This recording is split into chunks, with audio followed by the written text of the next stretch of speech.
মহিলা 200 গান মুখস্থ করছে, সুবহানাল্লাহ। 200 গান মুখস্থ, এবং প্রত্যেক গানের বাজ ভঙ্গি ড্যান্স, কোন জায়গা মাথা নাড়াতে হবে, কোনে মাজা নাড়াতে হবে, কোনে ফাঁসা নাড়াতে হবে, সব বোঝে। এক করে ঢেউ দিয়ে দিয়ে বুড়ো দান কাটে আর শুনি যে গান গায়। এর বিজয় সরকারের গান কি সুন্দর। এই পৃথিবী যেমনই আছে তেমনই পড়ে রবে, এই জায়গায় দুটো বাজ আছে, এ দেয় সুন্দর। এবার হলো সামনের দিক বাজ, ও চুমালো আইডিও বাজ, বাস কোস ড্যান্স বিয়া করা সব পারে। সুন্দর এই পৃথিবী ছেড়ে একদিন চলে যেতে হবে, লাস্টে মিশিয়ে দেয় শেষে মধ্যে মুত্তাসিল কি কয়, মধ্যে আরজি, এর মধ্যে আরজি 3 আলিফটা নিয়ে ফিনিশ করে মিশিয়ে দেয়। ভাই বলো আর বন্ধু বলো কেউ না সাথে যাবে, সুন্দর এই পৃথিবী ছেড়ে একদিন চলে যেতে হবে। খুব ফাইন। ছিলাম আমি রূহ আলমে কতই শান্তি ভরে, কাটায় গেলাম এই জগৎকে শত দুঃখ করে রে মন, শত দুঃখ করে। গানটা হলো নড়ালির বিজয় সরকারের গান। মমতাজের গান গাও, তারপরে ওই যে আরো কেডা কেডা আছে, কয় রূপে আমার আগুন জ্বলে, জাকি এরকম হবে, এটা আবার আইডিও জাকি হতে হবে। রূপে আমার আগুন জ্বলে যৌবন বারাবাঙ্গে, প্রেমের সুদা পান করে লাও আয় রে আমার দিওয়ানা। সব বাসকস বোঝো। আয়সার রঙে মহিলা কোরআন শরীফ পড়া শিখলে না কেন? এ মুহাম্মাদি আওয়াজে পুরুষরা কোরআন শরীফ কেন পড়া শিখলি না? আবু বকর উমরের কণ্ঠে কেন কোরআন শরীফ পড়া শিখলি না? বিলালের কণ্ঠে কেন আজান দিয়া শিখলি না? মমতাজের কণ্ঠে গান গা শিখলি, আব্দুল আলিমের কণ্ঠে আলিম সঙ্গীত গা শিখলি, ওরে বিজয় সরকারের কণ্ঠে বিজয় সরকারি গান গা শিখলি, মুহাম্মাদি কণ্ঠে কেন কোরআন শিখলি না? জবাব আল্লাহর কাছে দেওয়া লাগবে কি লাগবে না? ওই যে হুজুর কোনো টেনশন নাই, হেলিকপ্টারে আগে দেব, আমি খুশিতে বাগবাগ। এত তাড়াতাড়ি হেলিকপ্টার, সে সময় হাবিজ টাবিজটা তো পয়দাই হই নেই। হেলিকপ্টার, আমি যে জায়গায় হেলিকপ্টার কয়খান লাগবে, তখন আমি বুঝছি জানি কি দেখি, কয়খান লাগবে মানে অ্যাভেলেবেল। তো এত অ্যাভেলেবেল হেলিকপ্টার বলছে, আমি কাছে একখান হলি হলো। ভোরবেলা দেখি যে 10 খান হেলিকপ্টার চলিয়েছে। আমার সাইকেলের পিছনে ক্যারিয়ারের উপরে খেতা যে সিট বানাইছে, আমারে তারপর 2 পা 2 দিক দিয়ে বসে থাকতে হবে, এর নাম হেলিকপ্টার। আমি তোর পাশে পায়ে ধরি ভাব চাই, আমি এই বুড়াকে এসে টিরাকে যাবো, আমি পারবো না, এই হেলিকপ্টারে উঠবো না।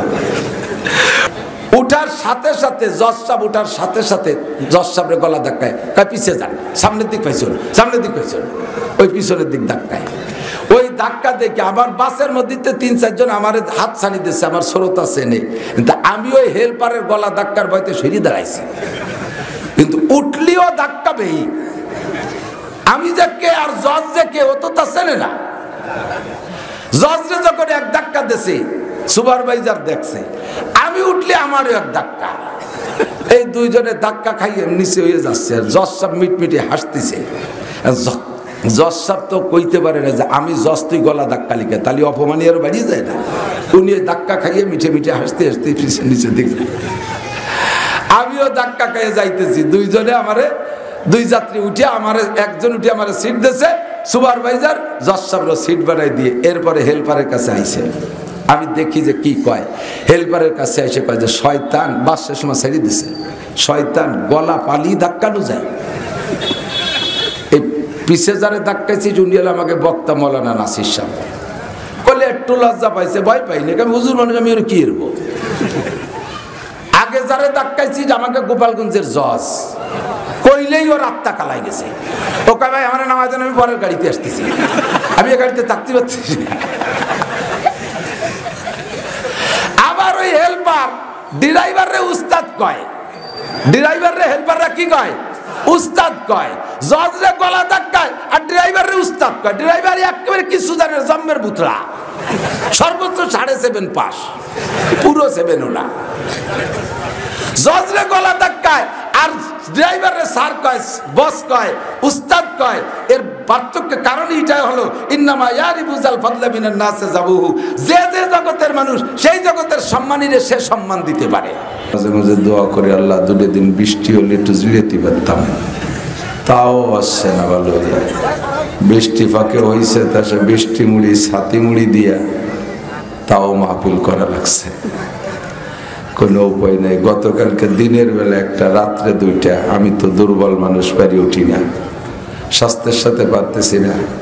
1 বছর আগে আজকে ওই দ্বিতীয় যে মাহফিল, ওইটাই দাওয়াত লেখা রয়েছে।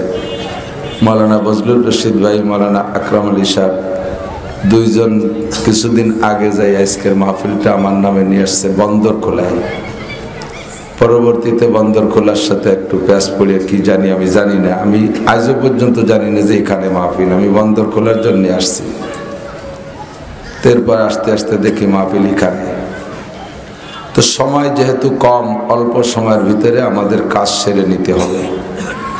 মনস্তাত্ত্বিক বিজ্ঞানীরা গবেষণা করেই ক্লাস টাইম রুটিন ঠিক করছে। স্কুল বলেন, কলেজ বলেন, বিশ্ববিদ্যালয় বলেন, আমরা মাদ্রাসায় বলি, ক্লাসের টাইম এক একটা পিরিয়ড, এক একটা সাবজেক্ট পড়ানোর টাইম দেওয়া আছে 35-40 মিনিট। এই 40 মিনিটের ভিতরে একজন শিক্ষক যত ভালো পড়াক 40 মিনিটের ভিতরে পড়াইতে হবে। কোনো কলেজ বা বিশ্ববিদ্যালয় আমার মনে হয় এমন নেই যে যেই লেকচারার, যেই স্যার, যেই প্রফেসর অনেক ভালো লেকচার দিতে পারে, সব প্রফেসররা বসে থেকে ওনাকে দিয়ে ক্লাসের শুরু থেকে নিয়ে 3-4-5 ঘন্টা ওনাকে দিয়ে লেকচার দেওয়ায়, তা দেওয়ায় না। যে আপনি ভালো লেকচার দিতে পারেন, আপনি আজকে একাই দিন ঠুয়ো পড়াতে থাকেন, এরকম দেয় না। যত ভালো পড়াক 35 থেকে 40 মিনিটের পরে যাইয়া ছাত্রদের ভিতরে বিরক্তি আসে, এলোমেলো করে। শুরু থেকে 35-40 মিনিট সুন্দরভাবে শোনে, বোঝে। এরপরে টাইম বেড়ে গেলেই মনের ভিতরে কেমন কেমন ভাব আসে, তখনই সাবজেক্ট চেঞ্জ করে প্রফেসর, শিক্ষক পাল্টায় দেয়। এটা গবেষকরা গবেষণা করে টাইমটা ধার্য করেছে, যার কারণে সেখানে পড়াইও স্বাদ আছে, তারা পড়েও উন্নতি করে, তাদের ক্লাস আছে, এক ক্লাসের থেকে আর এক ক্লাসে পরীক্ষা দিয়ে উপরে যায়। কিন্তু আমাদের এই যে একটা ক্লাসে বসি, যে প্রফেসর ভালো পড়াতে পারবে ওনার 3 ঘন্টা। কেউ পেশাবা শেখের পায়খানা, শেখের ঘুম, শেখের জিম, শেখের বাদামের নেশা, কের সানাসুরির নেশা, কের পানের নেশা, কের বিড়ির নেশায় আপ ডাউন করতে থাকে, উঠতেই বসতেই তালে থাকে। যার কারণে আমরা জীবন ভরে পড়াচ্ছি, ছাত্রকে মোটে উন্নতি করতে পারতেছি না। গতকালও যে বিড়ি খাইছে, আজও সে খায়। গত বছরও বিড়ির বিপক্ষে বলছে, এবার সেই বিড়ি সে লোক খায়। গতবারও যে দাড়ি কাটছে, এবারও সে কাটে। গতবারও যে খালি মাথায় অশান্তি আসে, এবারও সে আসে। আমার এই ক্লাসের ছাত্রদের উন্নতি খুব একটা দেখতেছি না। পাশাপাশি আরেকটা হলো সুন্নতের খেলাফ চলতেছে আমাদের মাহফিলের ভিতরেই। মাহফিলের মধ্যেই, আমাদের এই সব মাহফিলের মধ্যে একটা কাজ আমার মনে হয় সুন্নতের খেলাফ চলতেছে, সেটা হলো ওলামায়ে কিরাম সাক্ষী, বড় বড় আলেম ওলামা এখানে বসা আছে। আমি ভুল বললে আমাকে চিপে ধরার অধিকার আছে। নবী পাক সাল্লাল্লাহু আলাইহি সাল্লাম রাত 10টা, 11টা, 12টা, 1টা, 2টা, 3টে পর্যন্ত, ফজর পর্যন্ত বয়ান করছেন। এরপরে খেচড়ি রান্না বান্না করে প্যাকেট প্যাকেট ভাগ করে দিয়ে তবারক দিয়ে বিদায় দিয়েছেন। এরকম কোনো ইতিহাস কেউ দেখাতে পারবে না। বয়ান হতো ফজরবাদ, বয়ান হইতো মাগরিববাদ। মন মানসিকতা ভালো থাকে, বলতেও ভালো লাগে, শুনতেও ভালো লাগে। এই টাইমে কাহারও কোনো ব্যস্ততা নাই, পেশাব পায়খানার চাপ নাই, ঘুমের পেরেশানি নাই, ক্ষুধার চাপ নাই, সব কিছু থেকে মাশাআল্লাহ একটা মুতমাইন সময়। বলতেও ভালো লাগে, শুনতেও ভালো লাগে। গভীর রাত হবে, জিম আসবে, ক্ষুধা লাগবে, ইত্যাদি ইত্যাদি। তারপরে বড় বড় বক্তারা শেষ রাত্রে এসে কি কবে কিছু বোঝে না, শোনে না, সব ডলতি ডলতি বাড়ি চলে যায়। কাজেই এই সুন্নত বেদাতটারে পাল্টাই আবার সুন্নতের দিকে নিয়ে আসতে হবে। আপনারা যদি মাগরিবের পরে বয়ান হয়, আসবেন না ইনশাআল্লাহ? ওই বদনাম আমরা ঘুষাবো, রাতের ঘুমও হবে, ফজরের নামাজও হবে। মাহফিল করা, ওয়াজ করা এটা বিলকুল নফল, এছাড়া আর কিছু বলা যাবে না, নফলই নফল। তো নফল ইবাদত করতে যে যদি ফরজ ছুটে যায়, এই নফলের 5 পাইরও দাম আছে, 1 পয়সারও দাম আছে। 1000 কোটি নফল রে একত্রিত করলে একটা ফরজের সমান হবে না। কথা বলেন? 1000 কোটি নফল একত্রিত করলে একটা ফরজের সমান হবে না। কারণ কিয়ামতের ময়দানে আল্লাহ তাআলা কেউকে কোনো নফল সম্পর্কে জিজ্ঞাসা করবে না। তাহাজ্জুদ পড়েছো? জিজ্ঞেস করবে না। ইশরাক পড়েছো? জিজ্ঞেস করবে না। আওয়াবিন পড়েছো? জিজ্ঞেস করবে না। চাষ্ট পড়েছো? জিজ্ঞেস করবে না। নফল রোজা রেখেছো? জিজ্ঞেস করবে না। শবে বরাতে রোজা রাখছো? এ কথা জিজ্ঞাসা হবে না। মুহররমে রোজা রেখেছো? এ কথা জিজ্ঞাসা করা হবে না। যদি থাকে, আমল করা থাকে, তাহলে তাতে আপনার ফজিলত বাড়বে, এর নেকি পাবেন আপনি, কিন্তু জিজ্ঞাসিত হবেন না। ফরজ সম্পর্কে জিজ্ঞাসা হবে কি হবে না? ওয়াজিব সম্পর্কে জিজ্ঞাসা হবে কি না? সুন্নাত সম্পর্কে জিজ্ঞাসা হবে, হারাম সম্পর্কে জিজ্ঞাসা হবে, মাকরুহ তাহরিমি সম্পর্কে জিজ্ঞাসা হবে, কবিরা গুনাহ জিজ্ঞাসা হবে, সগীরা জিজ্ঞাসা হবে, শিরিক জিজ্ঞাসা করা হবে, কুফর জিজ্ঞাসা করা হবে। এইগুলো কেন করলে আর ওইগুলো কেন ছাড়লে, এই ফরজ ওয়াজিব সুন্নাত জিজ্ঞাসার মোকাবেলায় হবেন। আর গুনাহ সম্পর্কে, গুনাহ ছোট হোক বড় হোক, সমস্ত গুনাহ সম্পর্কে জিজ্ঞাসিত হব যে কেন তুমি গুনাহ করলে। কথা বলেন ঠিক না? একটা লোক তার ছেলেতে তাকে আব্বা কয় না, ছেলেতে বাপরে আব্বা কয় না। 7 মাইয়ে পরে এক ছেলে, সেই ছেলেতে যদি আব্বারে আব্বা না কয়, তাহলে আব্বার মনে কিরকম লাগে। এই ছেলে হওয়াতে জন্য কত জায়গাতে তাবিজ আনছে, ওষুধ পানি খাতি খাতি, কত দোয়া দুরুদ সিস্টেমের পর আমল করতে করতে আল্লাহ বুড়ো কালে একটা ছেলে দেশে, সে ছেলেতে আব্বারে আব্বা কয় না। তাহলে মন কত খারাপ। বাপ মাঠে গেছে, ছেলের এতে ভাত পাঠাইছে, মাঠে ভাত পাঠায় না, যে ক্ষেত খামারে, ভাত দিতে তো একটু কয়ে দেওয়া লাগবে। তা কি কবে? কাতু ধর ধর ধর ধর কইলে আব্বা ফিরে পড়ছে, কয় যে ভাত থাকলো। আব্বারে ডাকে কুত্তর ডাক দিয়ে, মনে বড় অশান্তি, মুখ কান বেজার। ইউনিয়নের চেয়ারম্যান রে কইছে, চেয়ারম্যান আমার ছেলেটা আমার আব্বা ডাকে না, তুমি তো চেয়ারম্যান, এই ফয়সালা একটু করে দাও। চেয়ারম্যান যথেষ্ট বুঝাইছে, কোনো অবস্থাতে তার লজ্জা করে আব্বারে আব্বা ডাকতে, অভ্যাস নাই তো নাই, আর ডাকবেই না। এখন চেয়ারম্যান বুড়োরে কইছে, বাপ তোমার এক ছেলেতে একটা ডাক দিলি তো তুমি খুশি হয়ে যাইতে, অবাদ দাও, তোমারে আমি আগামী শুক্রবারে আসো, 100 ছেলে দিয়া 100 ডাক শোনাবো আব্বা ডাক। ইউনিয়নের 100 বাছাই করা হ্যান্ডসাম, উনার ছেলের চাইতে সুদর্শন, বডি ফিটেস্ট, ফিগারওয়ালা 100 ছেলের আইনে মাঠের মধ্যে দাঁড় করছে। শুক্রবারে প্যান্ট শার্ট টাই কোট পরে সাজে গুজে আসবি, মাত্র 10 মিনিট আমার একটা কাজ করে দিবি, প্রত্যেকে 500 করে টাকা দেব। চেয়ারম্যান, ইউনিয়নের চেয়ারম্যান দায়িত্বশীল, সবার মন রক্ষা করা লাগে, বুড়োরে খুশি করার জন্য 100 ছেলেকে ডাকিয়া 500 করে টাকা দিয়ে কিসেন ঠিক করে 100 ছেলেরে দাঁড় করছে। বুড়োরে বলছে, তুমিও পায়জামা জামা পরে টুপি পাগড়ি পরি টরি আসবা, আব্বা ডাক শুনতি। এখন এই গ্রামবাসী ইউনিয়নের 100 ছেলে দাঁড়ায় রয়েছে, আর বুড়োরে কইছে তুমি সবাই সামনে যাবা।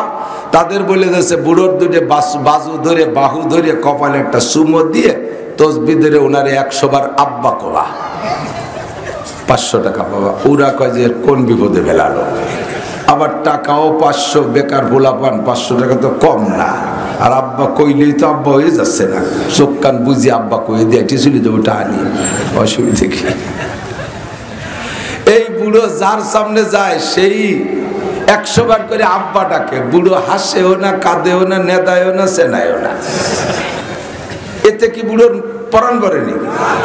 বুড়ো আরো বেকায়দায় পড়ে গেছে। চেয়ারম্যান কোন বিপদে গেলাম? এই 100 ছেলেতে 100 গুণ 100 সমান সমান 10,000। এই 10,000 বার আব্বা ডাক শুনছে, বুড়োর একটু চেহারার ভিতরে পরিবর্তন আসে নাই। এগুলো সব নফল ডাক, এগুলো সব কি? এই খেলা দেখিয়া ওই ছেলেটা এতদিন তো ডাকে নাই, ওর ভিতরে একটা কামড় দিয়েছে, আমার আব্বা তাহলে একটা আব্বা ডাক শুনতে এত লুবি, আমি ভুল করছি। ওই পিছনে দাঁড়াইয়া সব ডাক শেষ হয়ে যাওয়ার পরে লাস্টে যে একটা ডাক দিয়েছে, আব্বা। কইলেই দৌড়াই যাইয়া ছেলেরে জড়াই ধরে কপালে মুখে চুমো খাইয়া কোলে করে ফেলাইছে। এই 10,000 ডাক ডাক না, ওই একটাই ডাক। কথা কন না কেন? এই 10,000 নফল ডাক, ওই একটা হলো ফরজ ডাক। 10,000 না, সারা বাংলাদেশের সবাইও যদি আব্বা কয়ে ডাকে, তবুও আব্বার কলিজায় পানি আসে না, আব্বার দিল ঠান্ডা হয় না, আব্বার মনটা ভরে না। নিজের সন্তানে যদি গায়ে গতরে ময়লা মাখাইয়া গোবর মাখাইয়া ল্যাংটা হয়ে একটা ডাক দেয়, তবুও সেই ডাকটা হলো ফরজ ডাক, তাতে আব্বার কলিজা ঠান্ডা হয়ে যায়। আব্বাই কয়, বাপ আমার যা ছেলে সম্পত্তি সব তোরে লিখে দিলাম এক ডাকে। ও দোস্ত, সারা জীবন ভরে নফল করব, এই নফল ইবাদত হলো পরের ছেলেতে আব্বা ডাকার মতো। ফজরের 2 রাকাত নামাজ জামাতে ফজরে মসজিদে যে পড়া হলো, নিজের সন্তানে আব্বা ডাকার মতো। এবার অন্য 100 ছেলের আব্বা ডাক শুনতে শুনতে যদি আব্বাই নিজের ছেলের ডাক শোনা ভুলিয়া যায়, নিজের ছেলে যে ডাক দিয়েছে সেই ডাকটা শুনতে যদি ভুলে যায়, তাহলে এর চেয়ে ব্যর্থতা থাকে না। কথা কন ঠিক কি ঠিক না? দোস্তরে সারা রাত মাহফিল শুনতে শুনতে ফজরের নামাজ যদি ছুটে যায়, তাহলে তেমনই ব্যর্থতা হবে। কাজেই ফরজ রে জাগা মতো তাহাজ্জুদও পড়বো ইনশাআল্লাহ, ফজরের নামাজও জামাতে পড়বো, ওক্তীয় নামাজ সব ঠিক মতো আদায় করব। এর জন্য বয়ানও সময় মতো শুনবো, সময় মতো বয়ান শুনলে সব আমলগুলো জাগা মতো ঠিক থাকবে। এর নাম হবে আসলে ইবাদত। ঠিক কি ঠিক না? ইসলাম হলো সীমাবদ্ধতায় আবদ্ধ। ইসলাম লাগামহীন কিছুই নাই, ইসলাম সীমাবদ্ধতায় আবদ্ধ। আমার মন গড়া যত রংচং দিয়ে ইবাদত করি, ওই ইবাদত ইবাদত হবে না যদি আল্লাহর হুকুম আর রসুলের তরিকার সাথে মিল না খায়। কথা কোন ঠিক কিনা? এই জন্য যাহা করিব সবকিছু এই ইবাদত করতে যাইয়া এর মধ্যেও যদি ভুল করে ফেলি, নষ্ট করে ফেলি, তাহলে এই ইবাদতে ইবাদত হবে না। ঠিক কিনা? এগুলো সব মানতে হলে জানতে হবে। কথা বলেন, মানতে হলে যে জানে সে মানে, যে না জানে সে। ঠিক কিনা? এজন্য আল্লাহ পাক রব্বুল আলামিন জাননেওয়ালার মর্যাদা দিয়ে আল্লাহ বলেন, ইয়ারফাইল্লাহুল্লাযীনা আমানু মিনকুম ওয়াল্লাযীনা উতুল ইলমা দারাজাত। এর আগে আল্লাহ পাক জিজ্ঞেস করে, হে নবী তুমি উম্মতের কাছে জিজ্ঞেস করো, কুল হাল ইয়াস্তাবিল্লাযীনা ইয়ালামুনা ওয়াল্লাযীনা লা ইয়ালামুন। জিজ্ঞেস করো, জানো শিক্ষিত লোক আর অশিক্ষিত লোক, জাননেওয়ালা আর না জাননেওয়ালা, শিক্ষিত আর মূর্খ লোক কখনো কি সমান হতে পারে? আপনাদের মতামত কি? শিক্ষিত লোক আর অশিক্ষিত লোক সমান হতে পারে? পয়সা হতে পারে জেকের, সম্পদ হতে পারে জেকের, কিন্তু শিক্ষিত লোকের মর্যাদা সর্বস্তরে সকলের কাছে সর্বকালে আছে। অশিক্ষিত লোক যত বড় জ্ঞানী গুণী বুদ্ধিমান হোক না কেন, সমাজে আছে কিছু কিছু কিছু মূর্খ লোক, একেবারে বকলমে বুথা, নামটাও সই করতে পারে না, টিপ দেয় আজও পর্যন্ত। কিন্তু ওরে বুদ্ধি ঠিলিয়া যেই কেস হাইকোর্টে যাইও ফয়সালা হচ্ছে না, বুড়ো বসে তার সমাধান করে দিতে পারে। নির্বাচনের সময় কারে দিয়ে কারে বাধাই দিলে ইনার জন্য ওয়াই আনা যায়, জিতা আনা যায়, এ কৌশল খুব ভালো বোঝে। কারে দিয়ে কারে বাঁধাবে, কার জমি কিভাবে নেবে, কারকে কাকে দিয়ে কারে ঠকাবে, এগুলো সব ভালো বোঝে। বিচার ব্যবস্থা ভালো বোঝে, লেখাপড়া কিচ্ছু জানে না। যত বড় জ্ঞানী গুণী আর বুদ্ধিমান হোক না কেন, ওই লোকটারে ম্যাজিস্ট্রেট বানাবে না সরকার, ওই লোকটারে সরকার বিচারপতি বানাবে না, ওরে সরকারি কোনো পদে চাকরি দেবে না, ওরে সরকার এসপি বানাবে না, ওরে সরকার ওসিডিসি বানাবে না। কথা বলেন ঠিক কি না? সার্টিফিকেট আর শিক্ষা না থাকলে তার কোনো দাম নাই। যত বড় তুমি বুদ্ধিমান হও না কেন, বুদ্ধি নিয়ে গ্রামে পড়ে থাকো। ও আমার সোনা লক্ষ্মী যুবক, যারা পড়ালেখা করতে চেষ্টা ভালো করে জেনে নে, মন দিয়ে করো সবে বিদ্যা উপার্জন, সকল ধনের চেয়ে বিদ্যা মহাধন। কথা বলেন, মন দিয়ে। আছে না একদল পাঙ্কু, 16-18 বছর বয়স হওয়ার সাথে সাথে লেখাপড়া বাদ, পড়বো না, মোটরসাইকেল কিনে দাও, রাস্তায় কামাই করে খাবো, তাড়াতাড়ি অটো কিনে দাও, ইনকাম করে খাবো, লেখাপড়া মোটে করবেই না। তাদের মোটরসাইকেল চালানো দেখলে, আপনাদের এদিক মোটরসাইকেল ভাড়ায় চালায় না কেন জানি না, চালায় চালায়, তাই তো আন্তর্জাতিক খ্যাতি সম্পন্ন হয়ে গেছে। সাতক্ষীরে আছে হেলিকপ্টার, এখন তা নাই, এবার গেলাম তা নাই। আমি গেছি হ্যাঁ ওয়াজে, এক এলাকায় গেছি ওয়াজে, তো সে সময় গাড়ি টাড়ি নাই, রোডের গাড়িতে আসি। তা আমি বলে রাখছি রাত্রে যে আমার ভোরবেলা ফার্স্ট ট্রিপ কালীগঞ্জ নিয়ে ধরাই দিতে হবে, কিভাবে ব্যবস্থা করবেন করবেন, আমার ক্লাস আছে। কয় যে হুজুর কোনো টেনশন নাই, হেলিকপ্টারে আগে দেবো। আমি খুশিতে বাগবা, এত তাড়াতাড়ি হেলিকপ্টার। সে সময় হাবিজ টাবিজটা তো পয়দাই হই নেই, হেলিকপ্টার। আমি যে জায়গায় হেলিকপ্টার কয়খান লাগবে, তখন আমি বুঝছি যেন কি দেখি, কয়খান লাগবে মানে অ্যাভেলেবেল, তো এত অ্যাভেলেবেল হেলিকপ্টার বলছে। আমি কাছে একখান হলি হলো, ভোরবেলা দেখি যে 10 খান হেলিকপ্টার চলিয়েছে। আমার সাইকেলের পিছনে ক্যারিয়ারের উপরে খেতা দিয়ে সিট বানাইছে, আমারে তারপর 2 পা 2 দিক দিয়ে বসে থাকতে হবে, এর নাম হেলিকপ্টার। আমি কই তোর পাশে পায়ে ধরে মাপ চাই, আমি এই বুড়াকে এসে টিরাকে যাবো, আমি পারবো না, এই হেলিকপ্টারে উঠবো না। ওখান থেকে শুরু হয়েছে হেলিকপ্টার, পরে মোটরসাইকেল। লেখাপড়া মোটে করবেই না, সামান্য 2-4 ক্লাস পড়ে বিদেশ যাবে, দেশ বিদেশ যাবে, ইনকাম করবে। ও যুবক, তুমি মনে রাখো বেশি দিন ইনকাম করতে পারবা না, পরিশ্রম বেশি করার সম্ভব হবে না। অল্প লেখাপড়া করে তুমি নেমে যাবা, ওই পরিশ্রম করতে করতে একদিন তোমার স্বাস্থ্য শরীর দুর্বল হবে, তুমি পয়সার মালিক হবা, তবে সব মালিক হতে পারবা না, ঠিক না? আমাদের ছোটবেলায় মুরব্বীরা স্যাররা লিখে দিতেন, ভালো করে মনে আছে। প্রাইমারিতে যখন পড়তাম, প্রথম ক্লাসের নাম ছিল পাতাড়িওয়ান। পাতাড়িওয়ান এদিক সে লিখে জানি না, আমাকে ওইদিক হয়তো পাতাড়িওয়ান, তার মানে তাল পাতায় যে পাটি বানায় বসতাম, আর তাল পাতার গায়ে লেখতাম। সিলেট টিলেট ছিল না, পাতায় লেখা, পাতায় বসায়, যদি ক্লাসের নামও পাতাড়িওয়ান। ওই পাতাড়িতে ক্লাসে উঠবো, অনেক বেঞ্চ দেবে, এর আগে আমাদের খই নিয়ে যেতে হতো, গুড় দিয়ে মাখায় খই নিয়ে যেতাম, আর স্যার 1 কলম লিখে দিতেন কাগজে। ওইটা আমার আজও মনে আছে। ছোটবেলার ব্রেন আর বুড়োকালের ব্রেনের আকাশ পাতাল। ছোটবেলার ব্রেন হলো কাঁচা কাদার মতো, ওর মধ্যে যা গুজিয়ে দেবেন তাই থাকে। আর বুড়ো হতে হতে কাঁচা কাদা শুইয়া কলমড়ি হইয়া একেবারে আঠাইলে কাদা জং ধরে যায়। 1 বছর পড়ালিও একামত মুখস্থ করতে পারে না, কথা কন না? আবার এক চাচারা নিয়ে গেছি তবলিগি। তবলিগির তো কত উসুল আছে, আমি শিখাই। মহল্লার 5 কাম। মহল্লায় কয় কাম? তবলিগির মহল্লায় কয় কাম?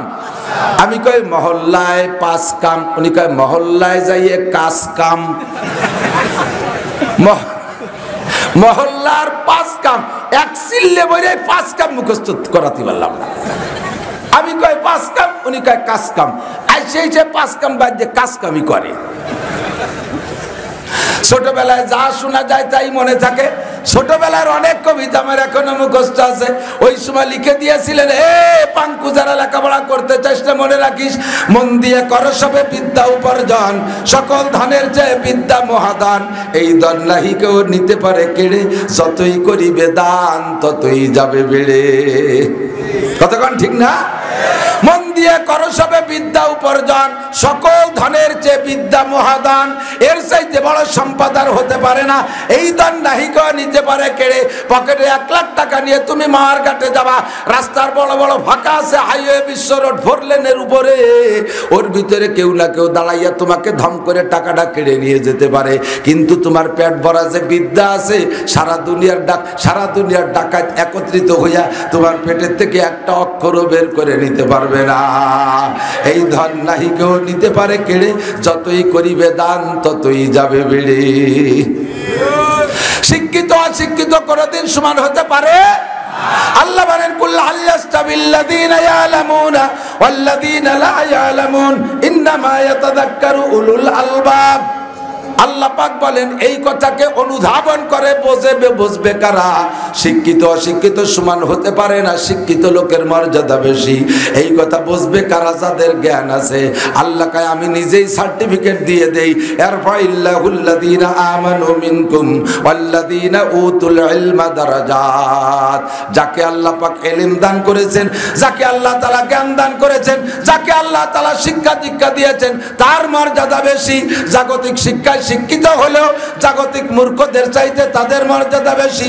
আমি বলে থাকি মাঝে মাঝে, একই ইন্ডাস্ট্রিতে দুইজন চাকরি করে, একজনে বেতন পায় 3 লক্ষ টাকা, আর একজনে বেতন পায় মাত্র 3000 টাকা।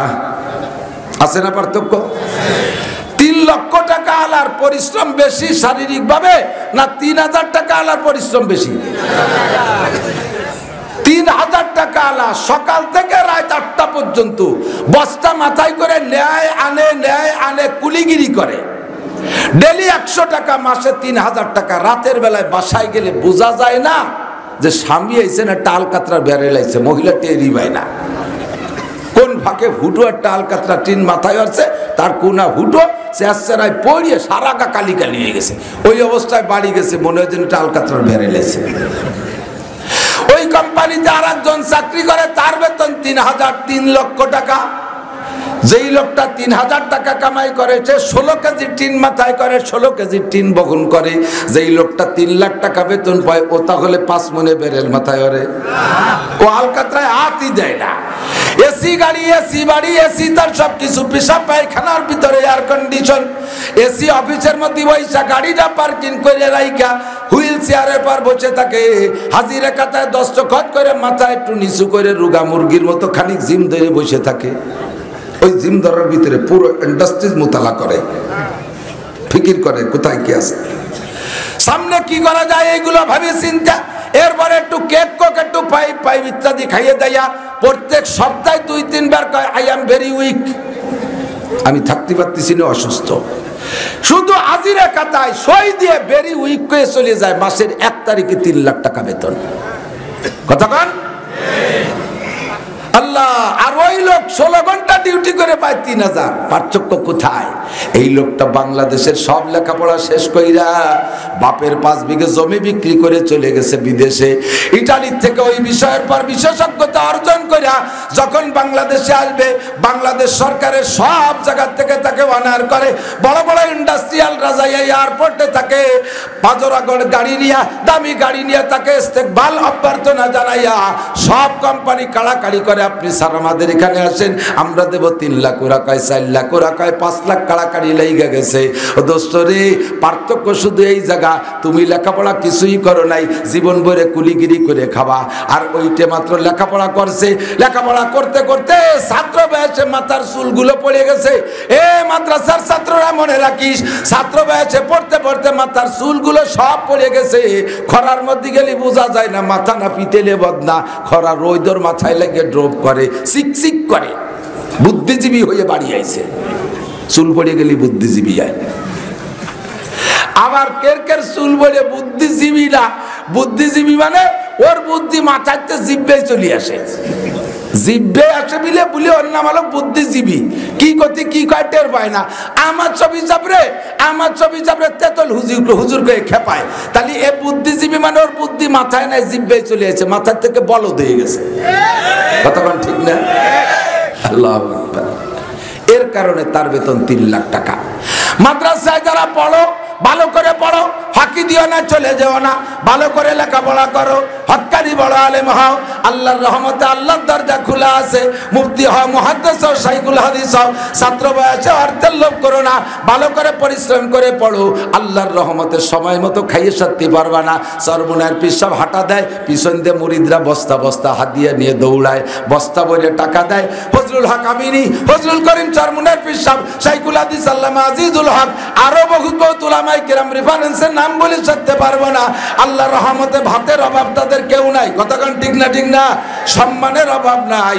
ছাত্ররা ভালো করে লেখাপড়া করো। আমার স্কুল কলেজের ছাত্ররা ভালো করে লেখাপড়া করো। যারা স্কুল কলেজে পড়তেছো তাদেরকে আমি মাদ্রাসায় আসতে বলতেছি না, তুমি স্কুল কলেজেই পড়ো, স্কুল কলেজেই পড়ো, ওখানে পড়ে পড়ে বড় বড় শিক্ষিত হও।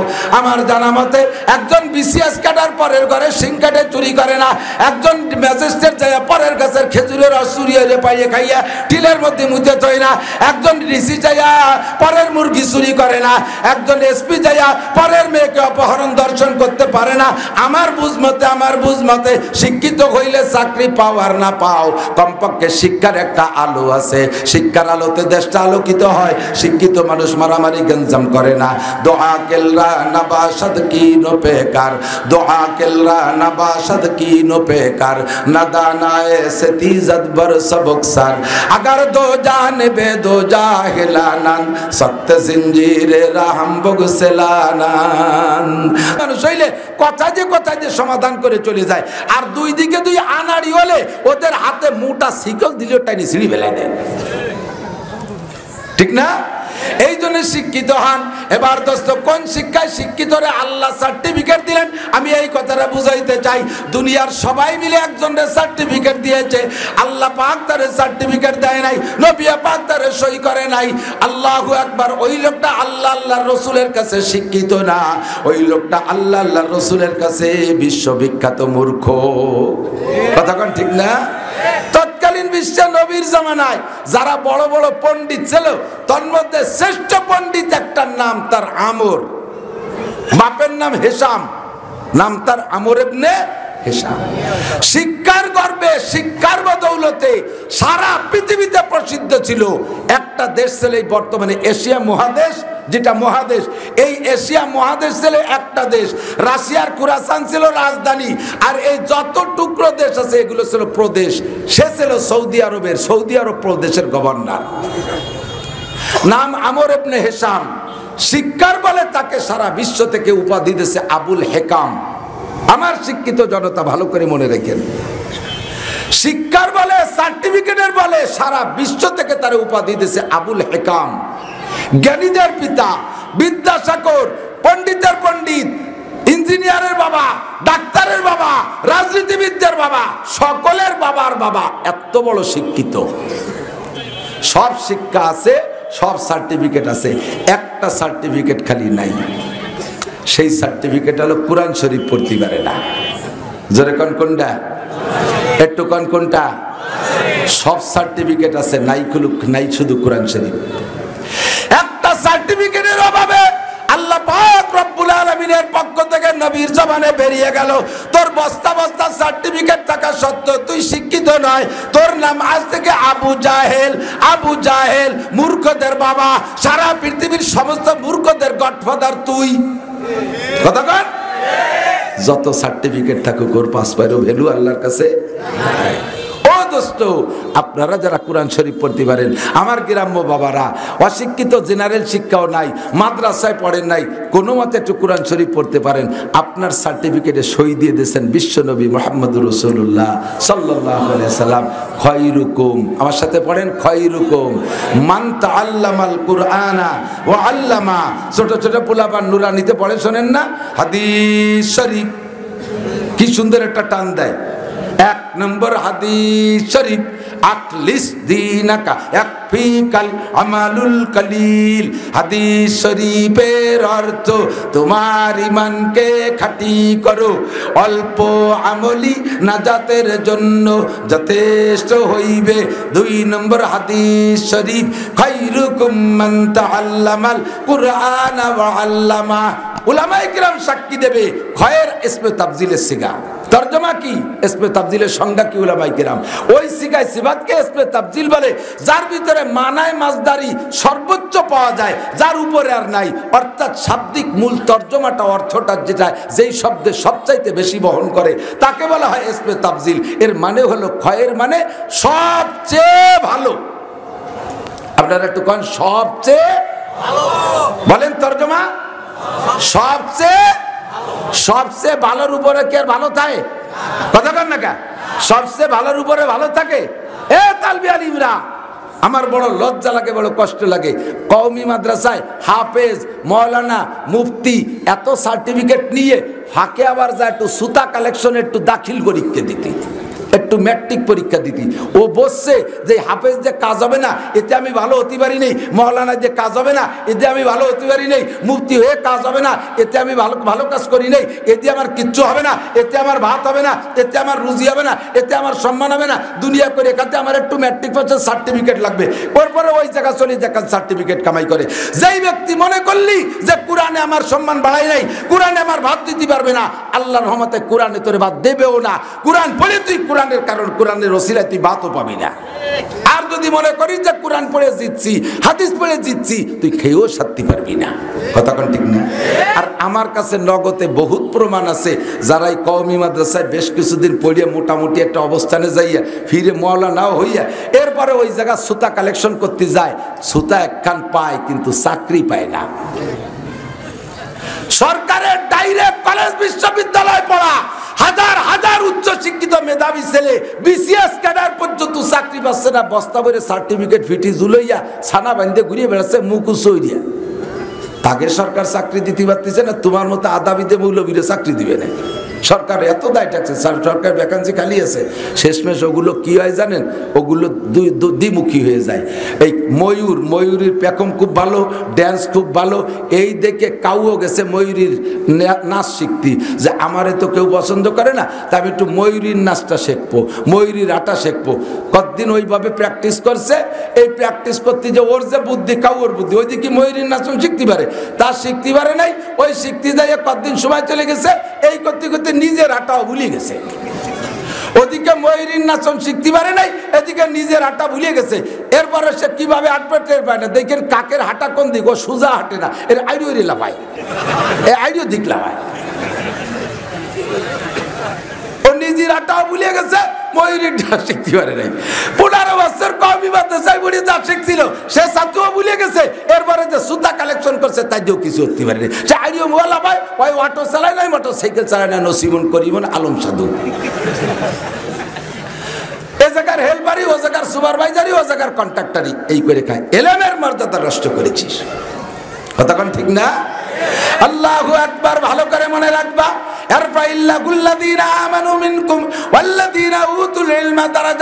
সবচেয়ে ভালো যেই ব্যক্তি কোরআন পড়ে আর কোরআন পড়ায়, তার চেয়ে ভালো আর কেউ হতে পারে না। কথা কোন ঠিক ঠিক না?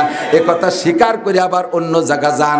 আমার মাদ্রাসায় যদি কোনো বড় অফিসার আসে, যদি কোনো জেনারেল বড় শিক্ষিত আসে, তারে তার কায়দায় আমি সম্মান দিই, তারে অসম্মান করি না। কারণ ইন্নামা ইয়ারিফুল ফাদলে বিনান নাসে জাবুহু, শিক্ষিত মানুষের সম্মান বোঝে, যে যে জগতের মানুষের সেই জগতের মানুষের সম্মান বোঝে। কথা কোন ঠিক ঠিক না?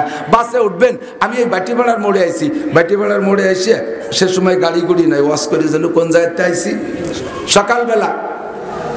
ওই সময় দেখি ওই যশোরের দিক থেকে একজন জুনিয়র জজ, উনিও সরকারি গাড়ি পাই নাই। এই জুনিয়র জজ সরকারি গাড়ি পাইলে উনিও রোডে আসে, তো উনিও গোপালগঞ্জ আছে, উনারা আমি চিনি, আমারও উনি চেনে। এই দুইজনই লোকাল বাসে গোপালগঞ্জের দিকে আসবো। তো ওই নিচে দাঁড়ায় আছি, এর মধ্যে লোকজনের ভিড়, তার ভিতরে জজ সাহেবরে আমি চিনি, আগে দিছি। আর বাসের হেল্পারদের স্বভাব, লোকাল বাসে যেই ওঠে তারই গলা ধাক্কা, পিছের দিক যায়, পিছের দিক যায়। উঠার সাথে সাথে জজ সাহেব, উঠার সাথে সাথে জজ সাহেবের গলা ধাক্কায়, পিছিয়ে যান, সামনের দিক পাইছেন, সামনের দিক পাইছেন, ওই পিছনের দিক ধাক্কায়। ওই ধাক্কা দেখে আমার বাসের মধ্যে 3-4 জন আমার হাত ছানি দিচ্ছে, আমার শ্রোতা চেনে, কিন্তু আমি ওই হেল্পারের গলা ধাক্কার ভয়তে সরিয়ে দাঁড়াইছি। কিন্তু উঠলিও ধাক্কা পেই, আমি যে কে আর জজ যে কে ও তো তা চেনে না। জজরে যখন এক ধাক্কা দিছে, সুপারভাইজার দেখছে, আমি উঠলে আমারও এক ধাক্কা। এই দুইজনে ধাক্কা খাইয়ে নিচে হয়ে যাচ্ছে, আর জজ সাহেব মিটমিটে হাসতেছে। জজ সাহেব তো কইতে পারে না যে আমি জজ, তুই গলা ধাক্কা লিখে, তাহলে অপমানি আরো বাড়িয়ে যায় না। উনি ধাক্কা খাইয়ে মিঠে মিঠে হাসতে হাসতে নিচে দিকে, আমিও ধাক্কা খাইয়ে যাইতেছি। দুইজনে আমারে, দুই যাত্রী উঠে আমারে, একজন উঠে আমারে সিট দিয়েছে, সুপারভাইজার জজ সাহেবের সিট বানাই দিয়ে এরপরে হেল্পারের কাছে আইছে। আমি দেখি যে কি কয়, হেল্পারের কাছে এসে কয় যে শয়তান, বাস সে সময় ছেড়ে দিছে, শয়তান গলা পালি ধাক্কানো যায়। এই পিছে যারে ধাক্কাইছি জুনিয়াল আমাকে বক্তা মৌলানা নাসির সাহেব বলে, একটু লজ্জা পাইছে, ভয় পাইনি, আমি হুজুর মানুষ, আমি ওর কি এরবো। পাঠাইছি যে আমাকে গোপালগঞ্জের জজ, কইলেই ওর আত্মা কালাই গেছে। ও কয় ভাই আমার নামাজ আমি পরের গাড়িতে আসতেছি, আমি এ গাড়িতে থাকতে পারছি। আবার ওই হেল্পার ড্রাইভারে উস্তাদ কয়, ড্রাইভারে হেল্পাররা কি কয়? উস্তাদ কয়। জজরে গলা ধাক্কায় আর ড্রাইভারে উস্তাদ কয়। ড্রাইভার একেবারে কিছু জানে, জম্মের বুতরা, সর্বোচ্চ 7.5 পাস, পুরো 7ও না। জজরে গলা ধাক্কায় আর ড্রাইভারে স্যার কয়, বস কয়, উস্তাদ কয়। এর পার্থক্য কারণ এটাই হলো ইন্নামা ইয়ারিবুজাল ফাদলা মিনান নাসে জাবুহু, যে যে জগতের মানুষ সেই জগতের সম্মানীরে সে সম্মান দিতে পারে। সদাগণ, একজন আলেমকে একজন শিক্ষিত লোক সম্মান দেয়, একজন আলেম একজন শিক্ষিত লোকের সম্মান দেয়। আমার মাদ্রাসায় বড় বড় অফিসার আসে, বড় বড় শিক্ষিত আসে, আমি তাদের মাকাম বুঝে সেখানে সম্মান দেই, কিন্তু কখনো আমি এটা ভাবি না যে সে আমার চেয়ে বড় শিক্ষিত। হাজার হাজার লাখ লাখ আল্লাহর রহমতে সারা বাংলাদেশ বইরা বসে আছে আমার নিচেই বসা আছে। আমি তার চেয়ে শিক্ষিত না হলে এত বড় বড় পণ্ডিতরা মাঠে বসে ছাত্রের মতো আমার দিক তাকায় থাকবে কেন? আমি উস্তাদ, আমি জানি, উনি জানে না। कीमत हर चीज रादानी के चीज कीमते खुद राना दानी अहमकीज। বাংলাদেশের সব মন্ত্রী, সমস্ত এমপি, সব উপজেলা চেয়ারম্যান, সমস্ত ডিসি, সমস্ত সচিব, সমস্ত এসপি, পুলিশের অফিসার, আর্মির অফিসার, বিডিআর অফিসার, নৌবাহিনীর অফিসার, সেনাবাহিনীর অফিসার, বিমান বাহিনীর অফিসার, যত শিক্ষিত আছে সব আসবে এক মাঠে। একজন কোরআন শরীফ পড়তে পারে না।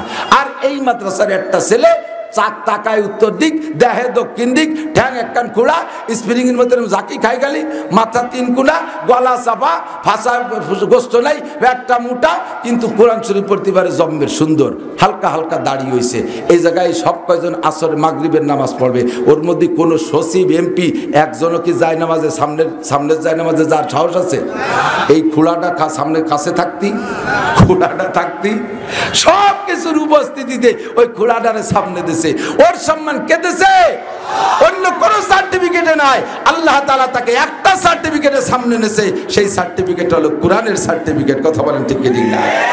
আল্লাহু নূরুস সামাওয়াতি ওয়াল আরদ মাসালু নূরিহি কামিশকাতিন ফিহা মিসবাহ। এই কোরআনের সার্টিফিকেট, এমন এই কোরআনের সার্টিফিকেট, এই কোরআন হলো আল্লাহর কালাম। আমার আল্লাহ হলো নূর, তার কালাম নূর। নূর মানে আলো, নূর মানে জ্যোতি। এই নূর যার মধ্যে থাকে আল্লাহ তাআলা তাকে আলোকিত করিয়া দেয়, তার ওসিলায় এলাকা আলোকিত করিয়া দেয়, হাজার হাজার মানুষকে অন্ধকার থেকে আলোর দিকে বের করে নিয়ে আসে। ও দোস্তরে, এই কোরআনের সাথে যদি জাগার ছোঁয়া লাগে, জাগা দামি হয়, রাতের ছোঁয়া লাগে, রাতও দামি হয়, দিনের ছোঁয়া লাগে, দিনও দামি হয়, মাসের ছোঁয়া লাগে, মাসও দামি হয়। শাহরুর রমাদান আল্লাযী উনজিলা ফীহিল কুরআন হুদাল লিন-নাসি ওয়া বাইয়িনাতিন মিনাল হুদা ওয়াল ফুরকান। রমজান মাসের দাম হইছে এক মাসের দাম 700 মাসের চাইতে বেশি। কারণ হলো রমজান মাসে কোরআন শরীফ নাজিল হইছে। ঠিক কি না? লাইলাতুল কদরে খায়রুম মিন আলফি শাহর। একটা রাতের দাম 1000 মাসের চাইতে বেশি। সেই রাতটার দাম কেন? ইন্না আনজালনাহু ফি লাইলাতিল কদর। ওই রাতের দামের কারণ হলো ওর ভিতরে আমি কোরআনে কারীম নাজিল করেছি, ওর মধ্যে আমি কোরআন শরীফ নাজিল করছি। 1000 মাসের চাইতে দামি হয়ে গেছে। দুঃখ লাগে আলেম উলামা নিজে কোরআন শিখে নিজেরে কেন দাম দিতে জানো না? তোমার মধ্যে আল্লাহর কোরআন ঢুকছে, তুমি সব চাইতে দামি। কথা বলেন ঠিক কিনা? মক্কা শহরে কিচ্ছু হয় না, যারা গেছেন তারা সাক্ষী দেন। ধান হয় না, পাট হয় না, গম হয় না, কলই হয় না, মুসুরি হয় না, ফসল টসল কিচ্ছু হয় না, ফল ফ্রুটির কোনো গাছ নাই। সরকার বিভিন্ন পার্ক সাজানোর জন্য কিছু খেজুর গাছ আনিয়ে, মদিনাতে খেজুর গাছ আনিয়ে পানি দিতে দিতে সরকারের গলা শুয়ে যাচ্ছে, সে খেজুর গাছের মাথা শুয়ে যায়। একটা খেজুর গাছ বাঁচানো যায় না মক্কায়, এত অনুর্বর জায়গা। সেই জায়গার দাম কি, সেই জায়গার মান কি, সেই জায়গার সম্মান কি? এত দামি মক্কা কেন, এত সম্মানী মক্কা কেন? যে জায়গার 1 বিঘা জায়গা কিনতি, 1 ফুট জায়গা কিনতি 1 ফুট স্বর্ণ লাগে। এত দামি হয়ে গেছে মক্কা, কারণ হলো মক্কায় আল্লাহর কোরআন নাজিল হয়েছে। কথা বলেন ঠিক কি ঠিক না? মদিনার নাম ছিল ইয়াসরিব, ও জায়গা খালি খেজুর বাগান আর খেজুর বাগান, তার কোনো সম্মান আর মান মর্যাদা ছিল না। যেদিন নবী পাক মক্কা থেকে কোরআন নিয়ে মদিনায় গেল, এরপরে মদিনায় কোরআন নাজিল হয়, ইয়াসরিবের নাম পাল্টায় দিয়েছে মদিনা শরীফ, সোনার মদিনা। সারা দুনিয়ার মানুষ সোনার মদিনার পাগল। ও দোস্ত, ইয়াসরিবের নাম পাল্টায় মদিনা, আর তার সম্মান বাড়াইছে আল্লাহর কোরআনের কারণে। এই কোরআন যার সাথে সোয়া লাগে তারে দামি বানাইয়া দেয়। 12 টাকা দামের রিহাল কাঠের উপরে কোরআন রাখবেন। দুনিয়ায় কত দামি দামি টেবিল আছে, কত চেয়ার আছে, এই চেয়ার কাঠের দামও কত, এরে লাথি দিলি কেউ কবে না চুমো দাও। একটা টেবিলের দাম 20,000, 30,000, 50,000, 1 লাখ টাকা, ওরে লাথি দিলি কেউ কবে না চুমো খাও। অথচ কোরআন শরীফ যে রিহাল কাঠের পর থাকে, সে যদি 5 সাথে সোয়া লাগে সবাই বলবে চুমো খাও, নিজেও পাগল হয়ে যাবেন চুমো খাইতে। আল্লাহর কোরআন রিহাল কাঠের সাথে সোয়া লাইগা তারে চুমো খাওয়ার যোগ্য বানাইয়া দেয়। কত দামি দামি কাপড় পায়ের নিচে ফেলাই রাখতেছি, কোনো দিনও একটু চুমো খাই না। কোরআন শরীফের গায়ে যে কাপড় দেশে, অত ভালো দামি কাপড় দেয় না। কতক্ষণ নতুন কাপড় দেয়, কোরআনের জামা দেয়, পাবলিকে খুব কম, মাদ্রাসাওয়ালারা দেয় নতুন কাপড় দিয়ে জামা। পাবলিকে কি দিয়ে দেয়? সিরা ছায়ার নেকড়া, পুরন ব্লাউজ, সিরা গামছার কুনা, বালিশ যেটা নালাতে নালাতে আঠা আঠা হয়ে গেছে, ওরা অপারেশন করে তুলে বেলাই দিয়ে সোটাই দিয়ে খারে দিয়ে ওইটা বানাইছে কোরআন শরীফের জামা। আরো ভালো ভালো তা পুলা বালের হাফ প্যান্ট পুরো হয়ে গেছে, ওর এক টান খুলে বেলাই দিয়ে আর এক টানের মধ্যে বেরিতেছে কোরআন শরীফের জামা। এরপরেও ওর গায়ে যা দেওয়া হয়, ওরে কত সম্মান, সোয়া লাগার সাথে সাথে তার দাম বাড়িয়ে গেছে। ওই নেকড়াটা হাতের থেকে পড়ে গেলে নেকড়াটারও চুমো খায়। কতক্ষণ খাই কি খায় না? আমি এ কথা বুঝাইতে চাই, তাহলে কোরআন যার সাথে সোয়া লাগে সেই দামি হয়ে যায়। আল্লাহর রহমতে এই মাটির আগে কোনো দাম ছিল না। মাদ্রাসা হওয়ার আগে আমরা উলামায়ে কেরাম আসতাম না, আপনার আওয়াজ শুনতে আসতেন না। আজকে ঈশার নামাজ হবে এই মাঠে, জামাতে এই মাঠেও সিজদা পাবে, এই মাঠের উপরে সিজদা দেব, নামাজ পড়বো। অন্য কোনো মিডিয়া না, অন্য কোনো ওসিলা না, অন্য কোনো মাধ্যম না, আল্লাহর কোরআনের প্রতিষ্ঠানের কারণে আল্লাহ পাক এই জায়গার দাম এরকম বাড়াই দিয়েছে। গ্রামের নাম কি? খলিফাকান্দি। আর দেখেন, আমি ফরিদপুরের সন্তান, আপনারাও ফরিদপুরে, আমিও ফরিদপুরি। ফরিদপুরের মানুষ হয়ে আমি খলিফাকান্দির নাম এখন মস্ক করে মুখস্থ করা লাগতেছে। খলিফাকান্দি চেয়ারম্যান থাকতে পারেন, খলিফাকান্দি মেম্বার থাকতে পারেন, খলিফাকান্দি ডিসি, এসপি, ওসি, টিওনো থাকতে পারে, জজ, ম্যাজিস্ট্রেট থাকতে পারে, প্রফেসর, প্রিন্সিপাল থাকতে পারে, খলিফাকান্দি কলেজ, বিশ্ববিদ্যালয় থাকতে পারে। এর কোনোটাই খলিফাকান্দিরে ওই পরিমাণ প্রসিদ্ধ করতে পারবে না যেই পরিমাণ প্রসিদ্ধ করতে পারবে খলিফাকান্দি মাদ্রাসায়। কতক্ষণ আজ পর্যন্ত আমি খলিফাকান্দি চিনি না। আর আগামীকাল সকালবেলা জাপানে ফোন দেবেন, আগামীকাল সকালবেলা আমেরিকায় ফোন দেবেন। বাঙালি যারা আছে, আজকের রাত্রে ওয়াজ যারা শুনতেছে, জাপান থেকে আমেরিকা পর্যন্ত সারা পৃথিবী ভরে যত জায়গা আছে সব জায়গা খলিফাকান্দির নাম চলে যাবে। ইউটিউবালারা রাতারাত পৌঁছে দেবে। কতক্ষণ ঠিক কি ঠিক না? এতদিন পর্যন্ত খলিফাকান্দিরে ছড়াইতে পারেন নাই, আজকে খলিফাকান্দি ছড়িয়ে চলে যাবে। কিসের ওসিলায়? একমাত্র মাদ্রাসার ওসিলায়, কোরআনের ছোঁয়ার ওসিলায়। কোরআনে যদি জাগারে দামি বানাইতে পারে, আমি আরবিতে বলে থাকি সরফুল মাকানে বিল মাকিন, সরফুল মাকানে বিল মাকিন। আরবির তর্জমা হলো জাগার দাম বাড়ে আর কমে ওই জায়গায় বসবাসকারীর কারণে।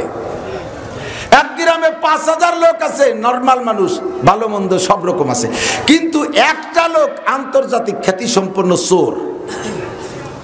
ওই গ্রামে সবাই স্বাভাবিক, একটা আছে বিশ্ববিখ্যাত চোর। ওই এক চোরের কারণে গ্রামের নাম হয়ে যায় চোরের গ্রাম। কথা কন না কেন?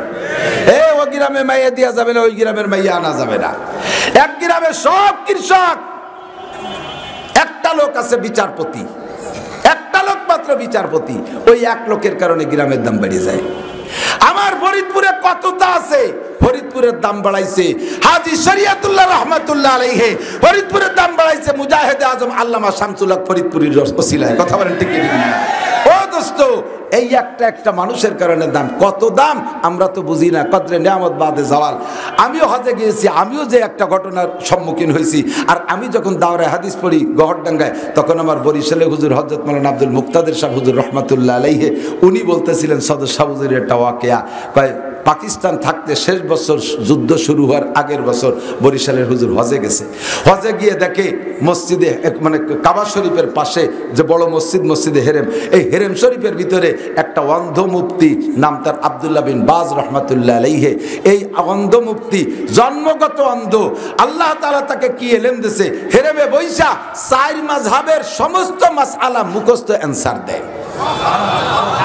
জীবনে একখান উর্দু কায়দা চোখ দিয়ে দেখে নাই, অথচ প্রত্যেক কিতাবের হাওলা, দাগ, খতিয়ান নম্বর, পৃষ্ঠা নম্বর সব বলে দেয়। অমুক কিতাবে এই মাসালা, হানাফি মাযহাবে এই বলে, শাফি মাযহাবে এই বলে, মালিকি মাযহাবে এই বলে, হাম্বলি মাযহাবে এই বলে, চার মাযহাবের মাসালা বন্টন করে দেয়। এই ক্লাস শুনে আমি গেছি আব্দুল্লাহ বিন বাজ রহমাতুল্লাহ আলাইহির ক্লাসে, যাইয়ে বয়ান শুনছি, আমিও হতভম্ব হয়েছি। বরিশালের হুজুর সে সময় কত বড় আলেম, গহরডাঙ্গা মাদ্রাসার লাইব্রেরিতে কুতুবখানায় যত কিতাব আছে সমস্ত কিতাব হুজুরের 2 বার দেখা হয়ে গেছে। গহরডাঙ্গার কুতুবখানার সব কিতাব 2 বার দেখা হয়ে গেছে। এই সময় যাইয়ে শুনে যে আব্দুল্লাহ বিন বাজের এই অবস্থা, উনি কয় আমার মনে হয় যে আমি এখনো মক্তবেই ভর্তি হইনি। ক্লাস শেষ, আমি সদস্য ওই আব্দুল্লাহ বিন বাজের কাছে গেছি। যাওয়ার পরে পরিচয় দিয়ে আসসালামু আলাইকুম ইয়া শায়েখ, সালাম দিয়ে বললাম শায়েখ কাইফা হাল, কেমন আছেন? সালামের উত্তর দিয়ে বলছো ওয়ান্তা কাইফা, তুমি কেমন আছো? বললাম আলহামদুলিল্লাহ। মিনাই না, কোত্থেকে আসছো? জি তুমি বাংলাদেশ, বাংলাদেশ থেকে আসি। বাংলাদেশ ফিয়াই সোবা, বাংলাদেশের কোন জেলায়? ফি ফরিদপুর, আমার বাড়ি ফরিদপুর। বলার সাথে সাথে জিজ্ঞেস করছে কাইফা হাল শামসুল হক ফরিদপুরি। জোরে করেন আল্লাহু আকবার। শামসুল হক ফরিদপুরি কেমন আছে? এখন আমার তো বুক ফেটে কান্না আসতেছে। আমি কানতে কানতে বললাম মাতা কাবলা সানাতিন, শামসুল হক ফরিদপুরি 1 বছর আগে মারা গেছে। কইতে যে দেরি অন্ধচক্ষু দুনিয়া যেন একেবারে ঝরঝর করে পানি পড়তেছে। আমারে বুকের সাথে জড়িয়ে ধরে কপাল মুখে চুমকাইয়া আমারে নিয়ে অন্ধ লোকটা দাঁড়িয়ে গেলেন। হেরেবে যত মানুষ ছিল সমস্ত মানুষকে নিয়ে হাত তুলে মুনাজাত করে, আল্লাহ শামসুল হক ফরিদপুরি রে মাফ করিয়া দাও, আল্লাহ শামসুল হক ফরিদপুরি রে তুমি জান্নাতি করে দাও। মনে হইতেছিল আগে যদি সদস্য জান্নাত দেয় ও পাইয়া থাকে, তাহলে ওই দিন আব্দুল্লাহ বিন বাজের দোয়ায় নতুন করে আল্লাহ তারে জান্নাতি করে দিছে। কদরে নিয়ামত বাদে জাওয়াল, আমরা বুঝি না দোস্ত, চলে যাওয়ার পরে বুঝি, কিন্তু বুঝলে কাজ হয় না। আব্বা মার কত সম্মান, মরার পরে আব্বা মা বলে কান্দো, কবরের কাছে যে কান্দো, জীবন্ত সেই আব্বা মার চেহারার দিকে তাকাও না, আব্বা মারে একটু ভালো কিছু কিনে খাওয়াও না, আব্বা মার হাতে টাকা দাও না, আব্বা মারে ভালো পোশাক কিনে দাও না, আব্বা মা মারা যাওয়ার পরে গরু জবাইতে মিলাদ দাও, ওতে আব্বা মার কলিজা ভেজে না। আব্বা মারে ভিজাইতে হলে জীবদ্দশায় কদরে নিয়ামত বাদে জাওয়াল, নিয়ামত চলে যাওয়ার পরে কদর, ওই কদরের কোনো দাম নাই। কথা কোন ঠিক কি ঠিক না? ও মুসলমান বাঙালি, ইসলাম আছে কদর বুঝো না, স্বাধীনতা আছে ইসলামের পর এখনো কদর বুঝো না। এই স্বাধীনতা ইসলামের থেকে চলে গেলে তখন কদর বুঝবা। গত কয়েক বছর পর্যন্ত, দীর্ঘকাল পর্যন্ত কত উলামায়ে কেরামের বয়ান শুনেছি, কত উলামায়ে কেরামের বয়ান শুনেছি। আজকে এই বছর বহুত উলামায়ে কেরামের মাঠে দেখি না। এমন করে আল্লাহ না জানি কোন দিন পুরো উলামায়ে কেরামের খেত বন্ধ হয়ে যাবে। সেই দিন সকলে বুঝবা, ওই দিন বুঝায় কোনো কাম হবে না। এখন থেকে উলামায়ে কেরামের মর্যাদা দাও, এখন থেকে উলামায়ে কেরামের কারখানা, মাদ্রাসা এর মর্যাদা দাও, তাহলে নিয়ামত থাকবে ইনশাআল্লাহ, জীবন ভরে আমরা ভোগ করতে পারবো।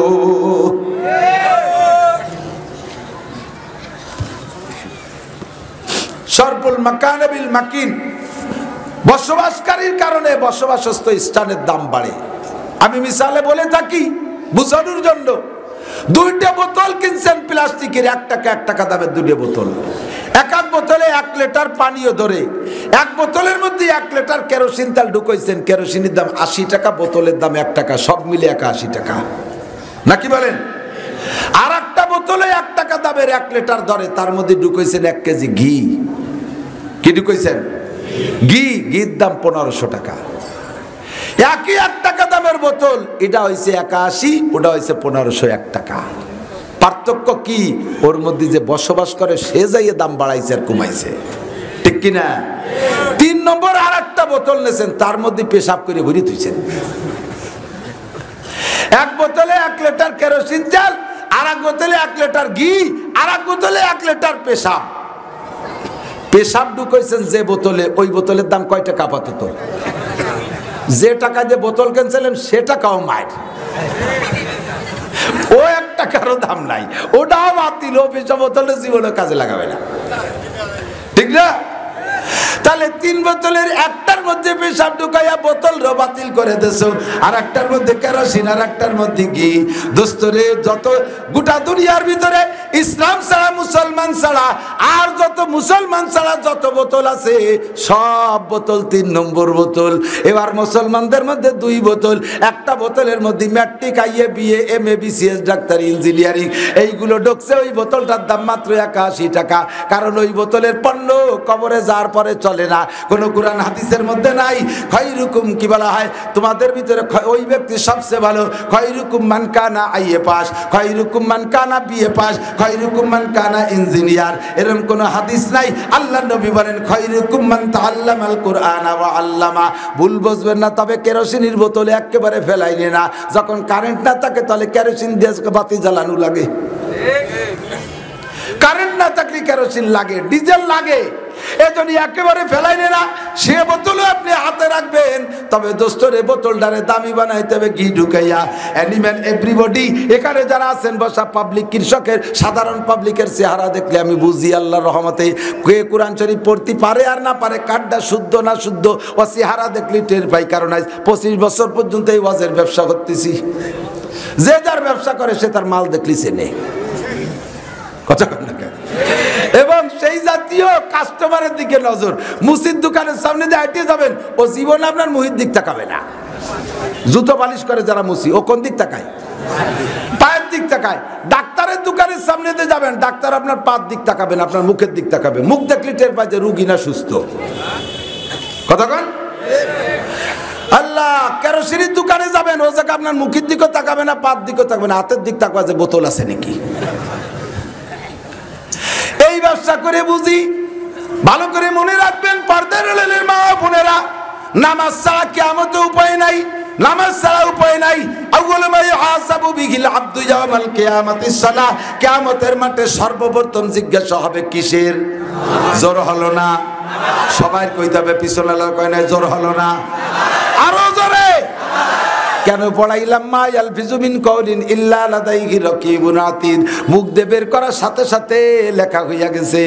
আমি কইতাম আপনারা শুনতেন, আপনাকে আমলনামায় লেখা হতো না, মুখ দিয়ে বেরোলি লেখা হয়, আর এই ইশারা ইঙ্গিত ভাবভঙ্গি এটা লেখা হয় না। এই জন্য নবী কইছে মান কানা আখিরু কালামিহি লা ইলাহা ইল্লাল্লাহ। অন্তরের মধ্যে কলেমা আছে, কাজ হবে না, ওই কলেমা মরার আগে জবান দিয়ে বের করতে হবে, তাহলে ফেরেশতারা লিখবে। কতক্ষণ? আল খাতিমা বিল খায়র। এই জন্য মুশমস্ক করাই দিলাম, কিয়ামতে যাতে কইতে না পারেন যে আল্লাহ এ কথা কোনো দিনও শুনি নেই।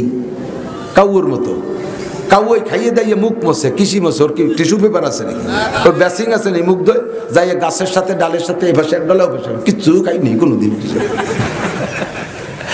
লক্ষ লক্ষ মানুষ হাজরের মাঠে যায় কয় কোনো দিনও শুনি নেই। নাসির হুজুরও কই নাই, হাফিজুর রহমানও কই নাই, খালেক শরীয়তপুরীও কই নাই, কোনোদিনও শুনি নেই। মিথ্যে কথা কইতে পারবে না। এই জন্য মস্ক করাই দিলাম, কিয়ামতে প্রথম জিজ্ঞাসা হবে নামাজ। ফামান সালুহাত সালুহা সাইরু আমালিহি। নামাজ যদি জব দিতে পারেন সঠিকভাবে, নামাজের প্রশ্ন কোনো জায়গায় আটকে যাবে না, সব জায়গায় আসানে পার হয়ে যাবে। আর এই নামাজে শুদ্ধ করে পড়তে হলে নামাজের ভিতরে নামাজ ভাঙার কারণ 19টে। নাম্বার 1, 1 নাম্বার, জোরে বলেন কোনটা? নামাজে অশুদ্ধ পড়া। বলেন, সবাই বলতে হবে নামাজে অশুদ্ধ পড়া।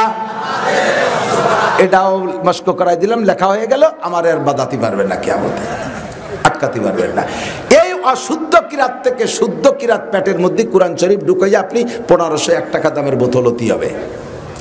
যদি কোন হুজুর নামাজে অশুদ্ধ বললে নামাজ হবে না, তাহলে কি ভরা ছাড়ান দেবো? সেটা আপনার ব্যাপার, আমি বলতে পারবো না যে আপনি ভুল কিরাতে পড়তে থাকেন। আল্লাহ আমার এই দায়িত্ব দেয় নাই। আমি যদি বলি আমি যা পারেন পড়েন, অনেকে তো মোটেই বলেন আপনি তো যাও একটু পড়তেছেন, ভর্তি থাকেন, আল্লাহ কবে তোমার দাঁত ফেলাই দেবো থাপড়াইয়ে। তোরে এই কন্ট্রাক্টারের নীতি করছে কিনা?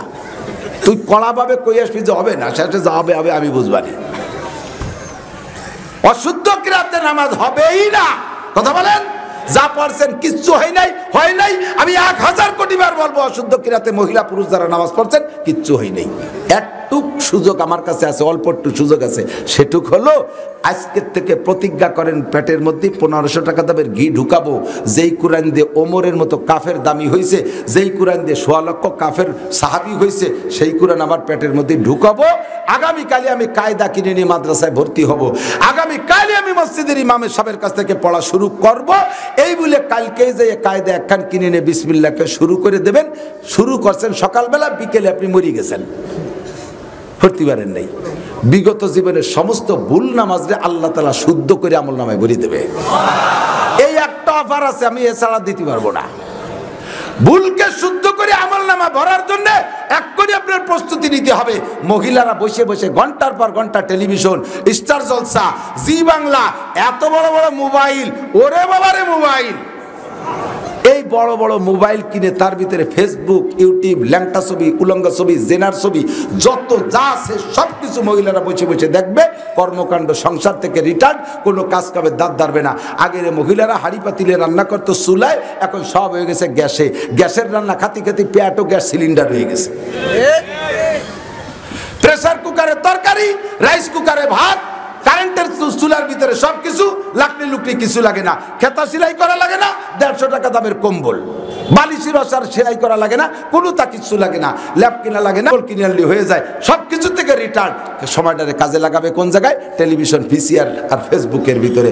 ও মহিলা, আসো একটু কোরআন শরীফ পড়ো। মাথায় ধরে না, জব দেয় কি করে, মাথায় ধরে না, পারি না। চেষ্টা করছো? চেষ্টা করেছো? চেষ্টা করছে যার পিছনে, তা তো বেশ ভালোই পারো। মহিলা 200 গান মুখস্থ করছে, সুবহানাল্লাহ, 200 গান মুখস্থ। এবং প্রত্যেক গানের বাজ, ভঙ্গি, ড্যান্স, কোন জায়গায় মাথা নাড়াতে হবে, কোনে মাজা নাড়াতে হবে, কোনে ফাঁসা নাড়াতে হবে, সব বোঝে। এক করে ঢেউ দিয়ে দিয়ে বুড়ো দান কাটে আর শুনি যে গান গায়। এর বিজয় সরকারের গান কি সুন্দর। এই পৃথিবী যেমনই আছে তেমনই পড়ে রবে, এই জায়গায় দুটো বাজ আছে, এ দেয় সুন্দর। এবার হলো সামনের দিক বাজ, ওই চুমালো আইডিও বাজ, বাস কোস ড্যান্স বিয়া করা সব পারে। সুন্দর এই পৃথিবী ছেড়ে একদিন চলে যেতে হবে। লাস্টের মিশিয়ে দেয়, শেষে মধ্যে মুত্তাসিল কি কয়, মধ্যে আরজি, এর মধ্যে আরজি 3 আলিফটা নিয়ে ফিনিশ করে মিশিয়ে দেয়। ভাই বলো আর বন্ধু বলো, কেউ না সাথে যাবে। সুন্দর এই পৃথিবী ছেড়ে একদিন চলে যেতে হবে। খুব ফাইন। ছিলাম আমি রূহ আলমে, কতই শান্তি ভরে, কাটায় গেলাম এই জগৎকে শত দুঃখ করে রে মন, শত দুঃখ করে। গানটা হলো নড়ালির বিজয় সরকারের গান। মমতাজের গান গাও। তারপর ওই যে আরো কেডা কেডা আছে, কয় রূপে আমার আগুন জ্বলে, জাকি এরকম হবে। এটা আবার আইডিও জাকি হতে হবে। রূপে আমার আগুন জ্বলে, যৌবন বারাবাঙ্গে, প্রেমের সুদা পান করে লাও, আয় রে আমার দিওয়ানা। সব বাসকস বোঝো। আয়সার রঙে মহিলা কোরআন শরীফ পড়া শিখলে না কেন? এ মুহাম্মাদি আওয়াজে পুরুষরা কোরআন শরীফ কেন পড়া শিখলি না? আবু বকর উমরের কণ্ঠে কেন কোরআন শরীফ পড়া শিখলি না? বিলালের কণ্ঠে কেন আজান দিয়া শিখলি না?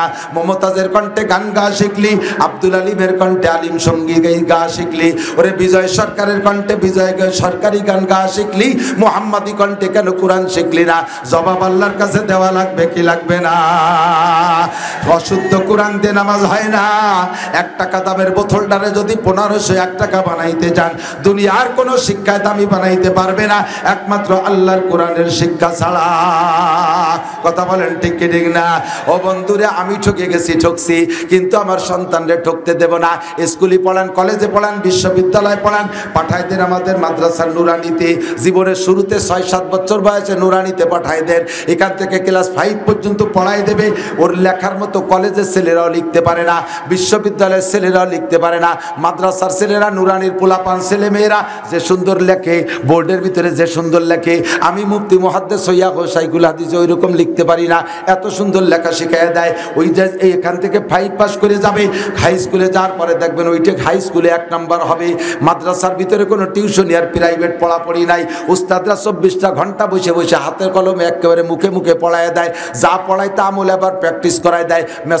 মেসাক পড়াই দিয়েছে, সাথে সাথে মেসাক শিখাই দেয়। পাগড়ি পড়াই দিয়েছে, মাথার সাথে পাগড়িটা পেঁচাইয়া দেয়। জুব্বর মশলা পড়াই দিয়েছে, গায়ে জুব্ব পড়াইয়া দেয়। ডিলাকুলুকের মশলা পড়াইছে, ডিলাকুলুকের মস্ক করায় ব্যবহার করা শিখাই দেয়। দস্তারখানার মশলা পড়াইছে, দস্তারখানা পিছিয়ে খানা খাওয়া শিখাই দেয়। বসার আদব 3 প্রকার, টাইম মতো সময় মতো 3 প্রকারে বসা প্র্যাকটিস করায় দেয়। স্কুল কলেজে পড়াই চাইয়া দেয়। এরপরে আর কোনোদিন ছাত্রদের খবর নেয় না। এরপরে যেখানে পড়ে, যে জায়গায় পড়ুক না কেন, কোনো ছেলে স্কুল কলেজ হাই স্কুলের ছেলেরা ভালো রেজাল্ট করতে গেলে ওই স্কুল কলেজের পড়ার পর নির্ভর করে থাকলে তারা ভালো রেজাল্ট করতে পারবে না। 1টা 2টা 3টে 5টা করে টিউশনি তাদের পড়া লাগে। কথা কোন ঠিক কি ঠিক না? ও দোস্ত, এখানে হাতে কলমে শিখায় দেয়। প্র্যাকটিস সেন্টার এইটা। এ জায়গা থেকে আপনার ছেলে মেয়েদেরকে প্রাথমিক শিক্ষায় শিক্ষিত বানাইয়া কোরআন পড়াইয়া তারপরে নিয়ে যান। হাই স্কুল কলেজ বিশ্ববিদ্যালয় পড়বে, ও ডাক্তার ইঞ্জিনিয়ার বিজ্ঞানী হবে, তবুও সে আল্লাহকে ভুলবে না, আল্লাহকে ভুলবে না। আমি মাঝে মাঝে বলে থাকি, আমাদের গোপালগঞ্জের সন্তান, কোটালীপাড়া বাড়ি, মাননীয় প্রধানমন্ত্রীর সিটে তার বাড়ি, ঢাকা 5 আসনের এমপি জনাব কাজী ফিরোজ রশিদ সাহেব। কাজী ফিরোজ রশিদ সাহেব, তার বাড়ির কাছে মৌলানা হিলাল উদ্দিন সাহেব রহমাতুল্লাহ আলাইহে, তার বাড়ির কাছে মৌলানা তাহের উদ্দিন সাহেব রহমাতুল্লাহ আলাইহে। এ দুজনের নাম কইছি, আবার কইতে গেলে কিচ্ছা এসে যায়। হিলাল উদ্দিন সাহেব হুজুর আমার উস্তাদ, আমি আবু দাউদ পড়েছি। উনার বড় ভাই শাইখুল হাদিস তাহের উদ্দিন সাহেব রহমাতুল্লাহ আলাইহি, বড় ভাই আগে মারা গেছে। হুজুর ক্লাসের মধ্যে বলেছেন আমাদেরকে, আমার বড় ভাই মারা যাওয়ার পরে আমাকে ভাই মারা যাওয়ার আগে ওসিয়ত করছিলেন, হিলাল তুমি আমার কবরে যাইয়া তালকিন দিও। মাইয়াতকে দাফন করার সাথে সাথে চলে না যাওয়া, কাছে দাঁড়াইয়া একজন মানুষ থাইকা ওই মুনকার নাকিরে সলের জবের তালকিন দেওয়া যায়, এটা সুন্নাত। তুমি আমার তালকিন দিও। জজবাই এটা তো পিসাবরা বলে না, কিন্তু হুজুর যখন জজবাই এসে যেত তখন অনেক গোপন কথা কয়ে ফেলে দিতেন। তো ওই দিন এই গোপনটা বলে দিলেন, ভাইজানকে দাফন করিয়া সব চলে গেছে, আমি দাঁড়াই আছি। আমি কান লাগাই শুনি, ফেরেশতা জিজ্ঞেস করে মার রব্বুকা। বিশ্বাস আপনারা করাইতে পারবো না, আমি জানি। আমার উস্তাদ যা বলবে বলছে, আমি তাই বলতেছি। আমি কবরের কাছে দাঁড়াই শুনি, ফেরেশতা জিজ্ঞেস করে মার রব্বুকা। আমি বললাম ভাইজান বলেন রাদিতু বিল্লাহি রব্বান। আমি বলার পরে আমার ভাইজানও কইল রাদিতু বিল্লাহি রব্বান, আমি শুনছি। এরপরে ফেরেশতা কয় ওয়া মা দীনুকা, তুমি কোন ধর্মের? আমি বললাম ভাইজান বলেন দিন ইয়াল ইসলাম আবিল ইসলামি দীনান, বলেন। আমি বলার পরে ভাইজান বললেন, এরপরে ফেরেশতা কয় মান হাদার রাজুলুল্লাযী বুইসা ফীকুম। আমি তাও শুনেছি। আমি বললাম ভাইজান বলেন নবী মুহাম্মাদিন নবিয়ান সাল্লাল্লাহু আলাইহি ওয়াসাল্লাম। ভাইজান বললেন, এরপরে ভাইজান বললেন ভাই আমি পরীক্ষায় পাস, তুমি চলে যাও। তারপরে আমি আসছি। কামেলে গার খাকে গিরত সর সওয়াদ, নাকে সরজর বুরদে খাকে স্তর সওয়াদ, উজে কারে বার গওহার আওয়ারাত, আজিয়া হাসোয়ে বরসর আওয়ারাত। ও দোস্ত, আল্লাহর ওলি যারা, তারা এগুলো টের পায়। এ জায়গা আমি আপনি বুঝবো না এটা কি করে সম্ভব। ওই তাহের উদ্দিন হিলাল উদ্দিন সাহেবের বাড়ির কাছে কাজী ফিরোজ রশিদ সাহেব জাতীয় সংসদে আমাদের আরেকজন সংসদ সদস্য আমার ছবি সাহেবকে ক্রিটিসাইজ করেছে, উলামায়ে কিরামদের ঠাট্টা করেছে। সঙ্গে সঙ্গে কাজী ফিরোজ রশিদ সাহেব প্রতিবাদ করেছে, হে জনাব মাননীয় স্পিকার সাহেব, সম্ভবত এই এমপি মহোদয়ের উলামায়ে কিরাম সম্পর্কে, তালবি আলিমদের সম্পর্কে কোনো ধারণা নাই। আমি আজকে জাতীয় সংসদে দাঁড়িয়ে বলি, আমিও কোরআন পড়নেওয়ালা। আমি হিলাল উদ্দিন তাহের উদ্দিন সাহেবের বাড়ির কাছের মানুষ, এ কথা উনি ভাষায় বলেন নাই, তবে তর্জমায় আসে। উনি বলতেছেন আমি জানি মাদ্রাসার ছেলেরা কি করে, শেষ রাত্রি উঠে তারা ওযু গোসল কইরা কোরআন শরীফ পড়ে, ফজর পর্যন্ত পড়ে, তারা একটা সরবি কলা খায় না, তারা একটা ডিম সেদ্ধ পায় না, তারা ঘিতে ভাজা পরাটা খায় না, ভোরবেলা পাইলে 4টে পান্তা ভাত খাইয়া আবার তারা কোরআন শরীফ পড়ে, তারা 7 সবক পড়ে। এই 7 সবকের কথা আলেমরা ছাড়া, হাফেজরা ছাড়া কেউ জানে না। একজন এমপি হয়ে 7 সবক কি জিনিস, নিশ্চয়ই তার মধ্যে 7 সবকের এলেম আছে, এই জন্য সংসদে দাঁড়িয়ে 7 সবকের কথা বলেছেন। কথা বলেন ঠিক কি ঠিক না? কাজী ফিরোজ রশিদ সাহেব বললেন, মাননীয় স্পিকার, বাংলাদেশের হাই স্কুল থেকে নিয়ে বিশ্ববিদ্যালয় পর্যন্ত সব সেক্টরের ছাত্রদের রক্ত পরীক্ষা করবেন। প্রত্যেক 1000 ছাত্র রক্ত পরীক্ষা করলে কমপক্ষে 500 ছেলের রক্তের মধ্যে ইয়াবার গন্ধ পাওয়া যায়। আমার কওমি মাদ্রাসা সারা বাংলাদেশের সমস্ত ছাত্রদের রক্ত পরীক্ষা করবেন, একটা ছেলের রক্তের মধ্যে এবার গন্ধ পাওয়া যায় না। এবার খাওয়া ভালো কাজ না, গাঁজা খাওয়া ভালো কাজ না, ফেন্সিডিল খাওয়া ভালো কাজ না, হিরোইন খাওয়া ভালো কাজ না, লুচ্চবি করা ভালো কাজ না, অ্যাসিড মারা ভালো কাজ না, পরের মেয়েকে নিয়ে গাছতলায় বসে বসে জিনা ব্যভিচার করা ভালো কাজ না। আল্লাহর রহমতে কওমি মাদ্রাসার কোরআন পড়নেওয়ালা ছেলেরা এখান থেকে পড়ার পরে যদি ছেলেটা বিশ্ববিদ্যালয়ে যায়, আল্লাহর রহমতে কোরআনে তারে ধরে রাখে, কোরআনে তার মুখ সিবে রাখে, কোরআনে তার চোখরে কন্ট্রোল করে, কোরআনে তার হাতরে কন্ট্রোল করে, ওই ছেলেটা অন্য ছেলেদের মতো অন্যায় করতে পারে না। ও আমার দেশি ভাইরা, যারা স্থানীয় আছেন, দুনিয়ার কর্মকাণ্ড যাহাই কিছু করেন না কেন, ফাঁকে ফাঁকে এসে কোরআনের ঘরের সাথে একটু সম্পর্ক রেখেন, আপনার অর্থ দিয়ে একটু সম্পর্ক রাখেন, আপনার বুদ্ধি দিয়ে একটু সম্পর্ক রাখেন। কিছু করতে না পারেন যদি কমপক্ষে বিরোধিতা করেন না, কমপক্ষে বিরোধিতা করেন না। দুনিয়ায় বেঈমান হয়ে মারবেন, দুনিয়ার থেকে বেঈমান হয়ে মারবেন, দুনিয়ার থেকে বেঈমান হয়ে মারবেন। আলেমুল আমা তালবি আলিমার মাদ্রাসার সাথে বেয়াদবি করলে মরার সময় কলেমা নসিব হবে না, এবং পরকালে বিচার হবে ইনশাআল্লাহ, দেখবো সেই দিন। কথা কোন ঠিক কি ঠিক না? ভাষাগত ত্রুটি বিচ্যুতি মার্জনীয়, স্বাস্থ্যের সাথে পারি না, জজবা এসে গেলে আওয়াজ বড় হয়ে যায়। যা বলেছি শুনেছি আল্লাহ তাআলা। আর আমি সন্ধ্যের পরের বক্তা, আমি তো প্রায় জায়গায় শেষ বক্তা থাকি, আর আজকে এত ভালো ভালো বক্তা সংগ্রহ করছে যে আমারে টাইম দিয়েছে সন্ধ্যের পরে। তাহলে এরপরে আরো বহুত বড় বড় বক্তা আছে আল্লাহর রহমতে। ঈশার নামাজের পরে, ঈশার নামাজ হবে তো, ঈশার নামাজ হবে, ঈশার নামাজের পরে আমরা আবারও বসবো ইনশাআল্লাহ। রাজি আছি না সবাই ইনশাআল্লাহ? মূল্যবান বয়ান হবে, আলোচনা শুনবেন, কোরআনের সাথে সম্পর্ক রাখবেন। যাওয়ার আগে মাদ্রাসায় প্রত্যেকে টাকা দিয়ে যাবেন, বেশি অঙ্কে টাকা দিয়ে যাবেন, যাতে মাদ্রাসার ভবনগুলো হয়ে যায়, বিল্ডিংগুলো হয়ে যায়। সুবহানাল্লাহি বিহামদি, সুবহানাল্লাহিল আযীম, সুবহানাকাল্লাহুম্মা বিহামদিকা, আশহাদু আল্লা ইলাহা ইল্লা আনতা, আস্তাগফিরুকা ওয়া আতুবু ইলাইক। আসসালামু আলাইকুম ওয়া রাহমাতুল্লাহ।